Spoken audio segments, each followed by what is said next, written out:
President Emmerson Mnangagwa and ZANU-PF Legal Affairs Chief Patrick Chinamasa have clashed over the party's propaganda wing, Varakash ED, exposing deeper factional tensions within the ruling party. Sanabina mashoko ashamisa vanhu vakubuda vataura vanyora mashoko ekuti aiwa zvotosorana apo nokwakunzi aiwa vana Chinamasa votambira kunonyudza zvaita kuti zviexpose aiwa mafactional battles ari in the regime. Not go subscribe or like on the bell icon. Tipina panapa muzimu ai pepanhaura muri kuona yamuda nyora chiti the fallout became apparent last week when Mnangagwa overturned Chinamasa's decision to dismiss 6 paid social media activists whom Chinamasa had branded rogue elements. In a handwritten note on an appeal letter from one of the dismissed activists, Jonasi Mandwisa Musara, Mnangagwa declared the dismissals null and void.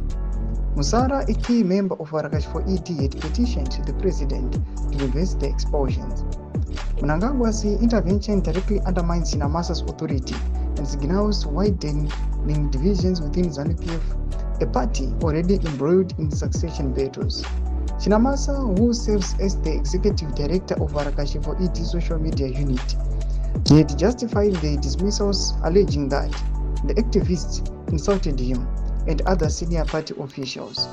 The Varakash ED unit, a critical arm of ZANU-PF's digital propaganda machinery, is tasked with attacking critics of Mnangagwa who amplifying pro-government narratives. Thomas Kwanamudanyo kwa panapa zvinzi aiwa panapa Chinamasa oya achifaya these individuals but only kwa mtukamiri wenyika after vakomana vamunyorera tsamba aiwa anorinstead ode aiwa dzokerai zvanyasi kuexpose mafactional battles kuti aiwa chii chiri kuitika kuChinamasa moziva kuti aiwa the one akataura kufaiwa kwanageza nemamwe ma-allies agenerali oya achifaya pamwe chete nevakomana veVarakash ED but kuzoonekwa kunzi mutungamiri wenyika odzosera vanhu vaya pamapositions avo zvinasi kuratidza kuti aiwa panapa hapachawirirani manje pane angatambira kunonyudza.